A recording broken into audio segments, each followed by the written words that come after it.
Patrick Mahomes is 12-2 versus the likes of the Raiders, no matter where it is that they call home. And the Kansas City Chiefs are gearing up for another swipe at those Raiders, despite the fact that the two losses against the Raiders have been two of the most embarrassing losses of the Patrick Mahomes reign.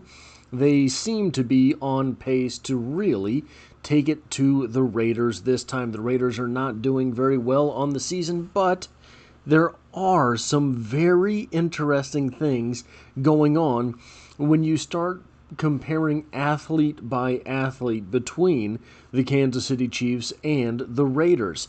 And we're going to look at that, and I wanted very badly, I wanted to have some nugget of insight, some brilliant insight that you would say, man, that's why I keep coming back to the scrambling armchair. But guys, sometimes it really just is what it is. And I think that is a lot of what we will be looking at today. So we're going to start with an athlete by athlete basis here. And we're going to start with the best athlete on that Raiders secondary, or the best football player, I suppose I should say, comparing him to Jalen Moore. Now, if Josh Simmons were back with the Kansas City Chiefs, this would be a much nicer comparison for the Chiefs, but we probably have the edge going to Maxx Crosby in this matchup. You have Jalen Moore a 7.49 overall score and Maxx Crosby a 9.63. The big thing here is 33 3/8 inch arms for Jalen Moore versus 32 7/8 inches for Maxx Crosby. So a slight, about a half an inch advantage towards Jalen Moore. Now, the reason that is important is that Maxx Crosby is good at getting that arm out there and extending it to drive an offensive tackle back while keeping this other arm free. So long as he is able to do that, he is a threat not just to make a tackle, not just to make a sack, but like we saw Aiden Hutchinson do last week, force a fumble as well. So it is imperative that Jalen Moore does a good job against Maxx Crosby, because Maxx Crosby can ruin your game plan. Now, I don't think Maxx Crosby is going to ruin the Chiefs' game plan. I also don't think Jalen Moore is going to completely shut him out. Jalen Moore did give up a sack last weekend. He gave up 2 hurries and 3 pressures as well, I believe. So not a perfect game from Jalen Moore, but serviceable, certainly against a tandem of defensive ends like the Lions have.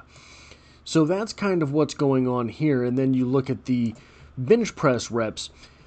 Maxx Crosby with 18 at 255 pounds versus Jalen Moore at 27 at 311 pounds. I believe he's about 315 now. So the strength advantage definitely goes to Jalen Moore so long as he is able to set that anchor. He is, however, very much slower with a 5.25 40 versus the 4.66 40 of Maxx Crosby, a 1.82 10-yard split versus the 1.62 for Maxx Crosby. And very good agility numbers on Maxx Crosby as well here. Very good explosive numbers as well. So the athlete there is better. But here's where things get creepy. Absolutely wild. Here's where things get mad when you start comparing athlete for athlete with the Raiders. So who is the Chiefs' number 1 wide receiver? We're going to go ahead and still say that it's Rashee Rice. We're going to go ahead and credit him with the number 1 receiver spot, despite the fact that he's coming back from suspension. Maybe he's not in football shape. You're looking at a guy with a 9.53 RAS score, 6 foot tall, 204 pounds. Probably, like for like, they're going to want to have Keough Blue Kelly on Rashee Rice. 6 foot tall compared to 6 foot tall, 191 compared to 204, an 8.72 overall score. Kelly ran a 4.52 40-yard dash. Rashee Rice a 4.51.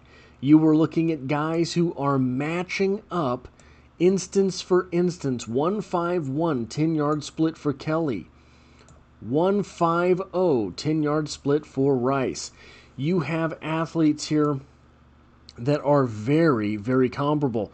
Now, a little bit more explosive for Rashee Rice, a little bit better agility, but nothing that jumps out there, guys. Nothing that jumps out there at all. Those two athletes are very, very comparable. Keough Blue Kelly and Rashee Rice. I was high on Kelly coming out of college, and really thought that he would have been a good pickup for the Chiefs. We will see a little bit later. Maybe I was mistaken. So who's the number 2 receiver here in Kansas City? I think it's Xavier Worthy, right? Those tools, you keep him on the field, you have a RAS of 9.41. Well, the kind of best corner that you're going to have to go against Xavier Worthy with his strengths and his weaknesses is probably Eric Stokes, who is a 9.37. How close those RAS scores are? Well, but Xavier Worthy is 5'11 with a 4.21 40-yard dash. You don't have anything like that. Eric Stokes is 6 foot tall with a 4.31 40-yard dash. Very, very close in those numbers. Xavier Worthy, a 41-inch vertical leap, a 38.5 for Stokes, a 10-foot 8-inch broad jump for Stokes, a 10-foot 11-inch broad jump for Xavier Worthy.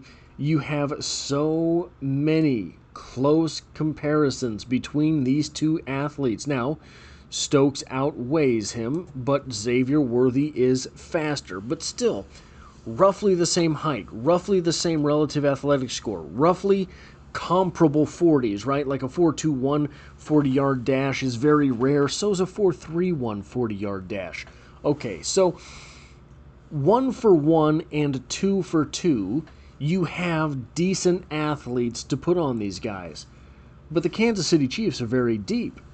Where are you going to get someone that can cover Tyquan Thornton, 6'2", 181, with a 4.28 40-yard dash, an 8.56 RAS score? Well, how about Darian Porter, a 9.99 RAS score at 6'2", 195 pounds, with a 4.30 40-yard dash.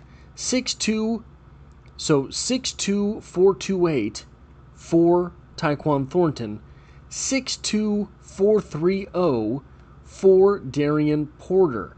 You have two very similar athletes here as well. This is now, Porter has much better agility numbers than Tyquan Thornton, but Tyquan Thornton's not really going to need the agility numbers anyway. He's going to be running straight forward almost all year long.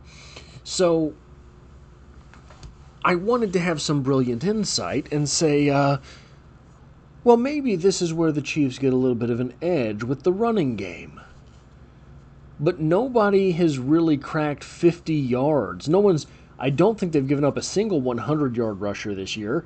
I should know this. I just looked at it. I think someone has 72 yards versus the Raiders, but no one else has basically cracked 50 versus the Raiders this year in rushing per game. So that's probably out. You don't want to be handing the ball off to Isaiah Pacheco on a defense that rarely gives up a 50-yard rusher. So what about what are we doing here? So the Raiders' defense is 9th in the NFL, giving up yards per game in the rushing game. They're 14th yards per game in the passing game. So despite the fact that the Raiders do have the athlete in a 1-for-1 translation for the Chiefs' top 3 options, The top three options are all basically covered up man for man by this Raiders defense in a direct translation of what that wide receiver is on the defensive side of the ball. But, guys, they have not faced a murderer's row of quarterbacks. And everyone is breaking 200 yards against them. Drake May, 287 yards, a touchdown, and an interception.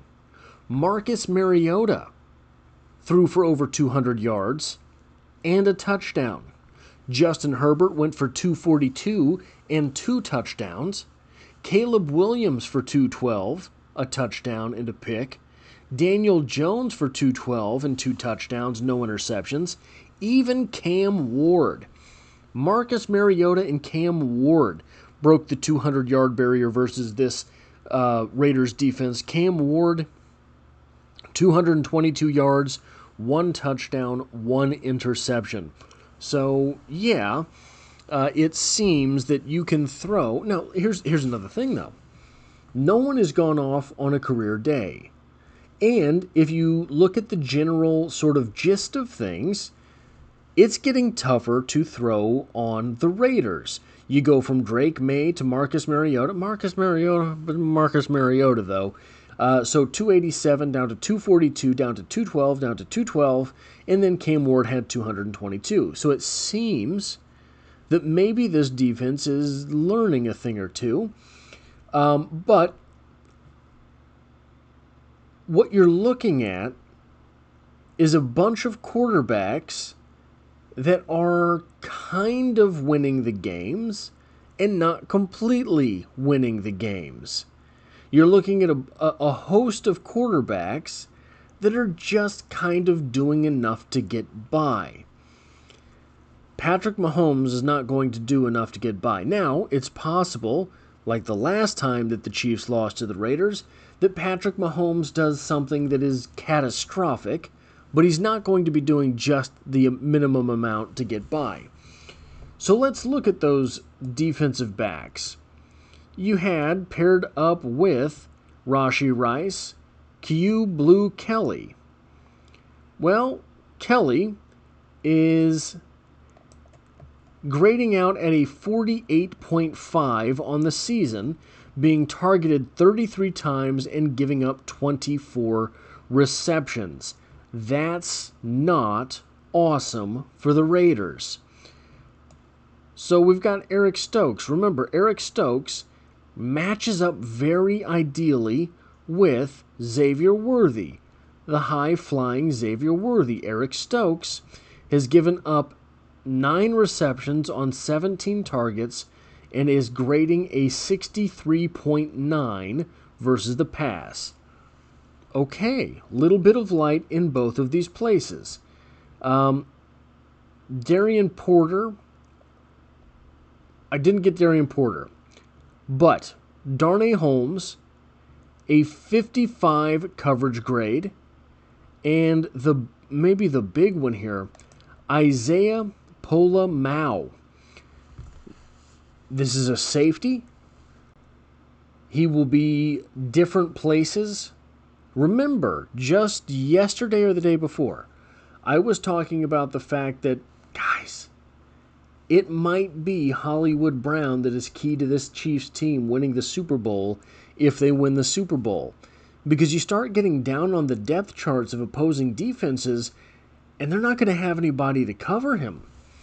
So, Pola-Mao is likely to be drawing the matchups with either Hollywood Brown or Travis Kelce.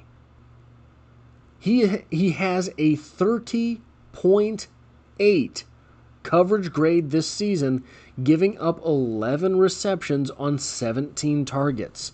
A 30.8. That's Dan Sorensen level stuff there.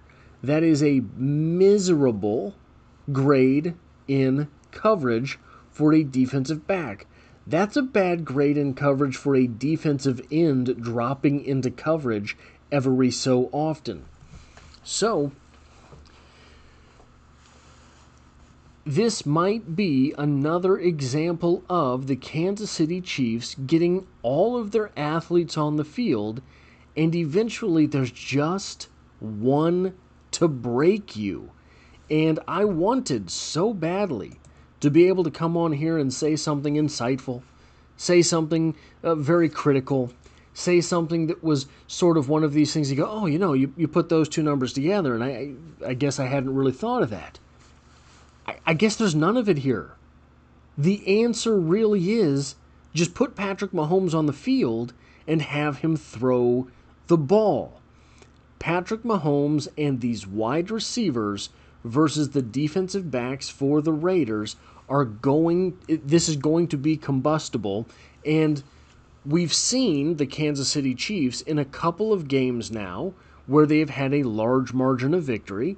One game where they opened up a large lead and ultimately gave it away versus the Jaguars. But we are seeing the fact that these Chiefs can start to move the ball and score points early in football games, and I would look for them to do just that versus these Raiders. That's all I have for this video. If you like or appreciate what it is that I do here, hitting the like button really does help me out, as it tells YouTube to share this video with other Kansas City Chiefs fans. If you find yourself here by chance but not design, the Chiefs are the only thing I talk about on this channel, dropping multiple videos every single week, and as always, I hope to have you back for the next one.